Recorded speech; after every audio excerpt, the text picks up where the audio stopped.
नमस्कार, आप देख रहे हैं विजय केसरी न्यूज़। इस समय की सीधी तस्वीर हम आपको दिखाएं सेक्टर 2 पंचकुला से, जहां पे इंग्लिश के टीजीटी के टीचर हैं, वो अपनी मांगों को लेकर चेयरमैन साहब से मिलने के लिए आए हैं। हम आपको बता दें कि पहले संस्कृत की परीक्षाएं रद्द की गई थी। अब वहीं दूसरी तरफ देखा जाए तो टीजीटी इंग्लिश की 1035 परीक्षाओं को रद्द करने की बात की जा रही है। इस संज्ञान में आज आप देख सकते हैं मेरे पीछे की तस्वीर है कि मिलने के लिए व्यक्ति आए हुए हैं। हाँ जी, मैं पानीपत से कृष्णा। मैं सिर्फ चेयरमैन साहब से आज ये विनती करना चाहती हूँ कि हम 6 साल से बहुत परेशान हो चुके हैं। हमारी सुध ले हो, हमारे रिजल्ट को जल्दी से जल्दी निकाले, जितनी जल्दी हो सके। आज हम देखो सारी लेडीज और सारे सब कुछ इन सड़कों पे उतरने के लिए मजबूर हो चुके हैं। सरकार ने पीछे इंग्लिश की संस्कृत की परीक्षाएं भी रद्द हुई थी, उसकी भी जानकारी होगी आप लोगों का। अभी इंग्लिश का 1035 पद है आप लोगों का, जो अलग अलग हरियाणा के अलग अलग लोकेशन से आप लोग आए हुए हैं। तो आज जैसे ही आप लोगों को ये जानकारी मिली कि ये भर्ती परीक्षाएं रद्द हो रही हैं, तो इस मामले में आप क्या कोशिश कर रहे हैं, किन लोगों से मुलाकात होगी? तो हम तो यही कोशिश कर रहे हैं कि आज हम चेयरमैन से मिल के ही जाए और रिटर्न में ये ले कि हमारी भर्ती को रद्द न करे और जितनी जल्दी हो सके हमारे AG से कहकर हमारी मजबूत पैरवी करे और जो सटे लगा हो उसको हटाकर हमारा रिजल्ट जितनी जल्दी हो सके दे सके। नमस्कार, जैसा कि मेरी बहन कृष्णा ने कहा है कि हमारे चेयरमैन साहब से यही प्रार्थना करने के लिए आए हैं कि वो हमें लिखित में दें कि वो हमारी भर्ती को रद्द नहीं करेंगे और कोर्ट में उसकी अच्छी सी पैरवी करवाकर उसका रिजल्ट आउट करेंगे। हरियाणा कर्मचारी चयन आयोग के चेयरमैन भारती से हम इसी बात पर आज ये पूछने आए हैं कि आप इस भर्ती को लेकर के क्या राय रखते हो। क्या आप गुपचुप तरीके से इसको भी रद्द करके हमारे भविष्य से खेलना चाहते हो, या इसको ठीक से पैरवी करके इस भर्ती को पूरा कराना चाहते हो? 3 बार इस पे स्टे हो चुका है। सबसे पहले 2017 में स्टे हुआ था, 2017 में हट गया था। इन्होंने कोई स्टे बार क्यों लगाया जा रहा है? ये स्टे सरकार की नाकामी के कारण लगता है, क्योंकि ये कोर्ट में जो है मजबूत पैरवी नहीं करते। इनके पास बेहतर वकील हैं, AG हैं, AA हैं, DAG हैं, लेकिन ये कभी भी जो है प्रिपेयर्ड होकर के वहाँ पे जाते नहीं, और अगर जाते हैं तो कोई ना कोई लूज पॉइंट वहाँ पे छोड़ देते हैं, जिसकी वजह से हालांकि हम जो है फर्स्ट बेंच में जीते हुए कैंडिडेट हैं और हमारी सारी प्रक्रिया पूरी हो चुकी है। 7 साल भर्ती को हो चुके हैं और हमारा रिजल्ट आज भी पेंडिंग है। ये पूरी की पूरी तरह से एक, मैं कहूँगा, एक नालायक सरकार है, बिल्कुल पूरी तरह से फेल है ये। और मैं तो भारत भूषण भारती को भी आज खुले तौर पर कहना चाहता हूँ, ये 1 नंबर का झूठा व्यक्ति है। इसने हमें पिछले 6 साल से मिट्टी गोली के सिवा कुछ नहीं दिया, और वो भी ऐसी मिट्टी गोली जो आज हमारे लिए जहर बन गई है। क्या बात की थी उन्होंने? ये सिर्फ यही कहते हैं कि आप एक बार स्टे हटवा लो, आपका 1 सेकंड में रिजल्ट दे दूंगा। 1 सेकंड बोलते हैं, लेकिन आप सेकंडों की गिनती कर लो। स्टे 3 बार हट चुका है।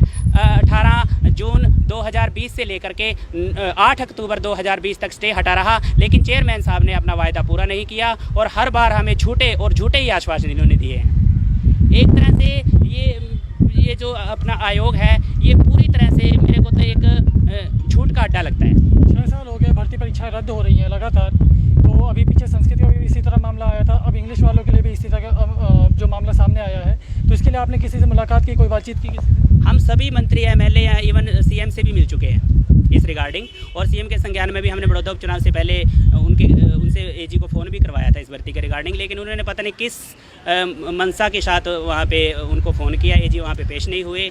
पेश क्या, वो होते ही नहीं है। सरकार तो पैरवी कर ही नहीं रही है। एक तरह से हमने अपना छोटा सा प्राइवेट वकील कर रखा है, जिसकी कोई लगभग सुनता ही नहीं है। ये लोग प्राइवेट वकीलों में प्राइवेट स्कूलों में पढ़ाने वाले लोग हैं। थोड़े पैसे इकट्ठा करके ये एक छोटा सा वकील किया था, वो जो कारगर नहीं रहा। सरकार के पास पावर भी है, पैसा भी है, वकील भी है। आप लोगों को कब मिलेगी भर्ती परीक्षा रद्द हो चुकी है?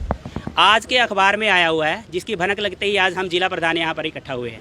आज के कौन सा अखबार है? दैनिक सवेरा अखबार में आज की खबर छपी हुई है कि TGT इंग्लिश की भर्ती भी हो सकती है रद्द। तो इसके लिए पूरी तरह से जो जिम्मेवार है एक सरकार और एक हमारे HSSC के चेयरमैन भारती, जो ये कहते हैं कि इस भर्ती पर 42 केस हैं, लेकिन इस भर्ती पर 42 केस नहीं है। वो केस हैं जो सिर्फ DV और इंटरव्यू के थे। उनका भर्ती से कोई लेना देना नहीं है। उन बच्चों ने कोर्ट से सिर्फ इंटरव्यू लिए हैं। मेन केस एक है, उस पर सुनवाई हुई है, उस पर हम जीत चुके हैं फर्स्ट बेंच में। सेकंड बेंच पे सरकार पैरवी इसकी नहीं कर रही है। हर बार AG DAG को इस तरह के निर्देश दिए जाते हैं कि हाँ, तारीख पे कोई भी जाता नहीं, और जाता है तो लूज पॉइंट लेके जाता है।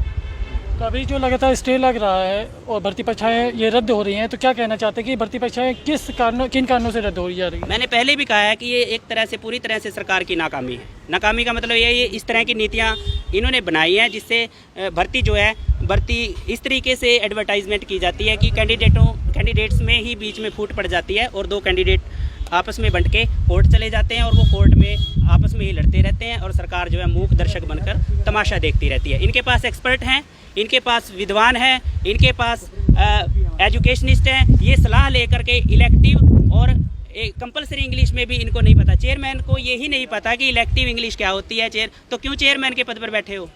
क्यों लोगों को इस तरह के आप क्या मुद्दा लेके आए हैं सर यहाँ? हम मुद्दा ये लेकर के आए हैं कि आज जो हमारे कानों में भनक पड़ी है, जिस तरह से भर्ती रद्द कर रहे हैं कि भर्ती टीजीटी इंग्लिश की भी रद्द हो सकती है, हम चाहते हैं कि इसको रद्द ना करके इसकी मजबूत पैरवी की जाए और जल्द से जल्द एजी को कोर्ट में पेश करके, जो कि हम फर्स्ट बेंच का फैसला हमारे हक में आया हुआ है, इस भर्ती का निपटारा करा के इसका जल्द से जल्द रिजल्ट जारी करवा के ज्वाइनिंग दे दी जाए। तो अंदर से कोई मैसेज आया सर अभी तक? अंदर से अभी मैसेज पुलिस वाले ही हमें पीछे धकेल रहे हैं, अभी तक तो कोई ये नहीं है। मिलने के लिए कहा जरूर गया है, लेकिन अब देखते हैं क्या रहता है।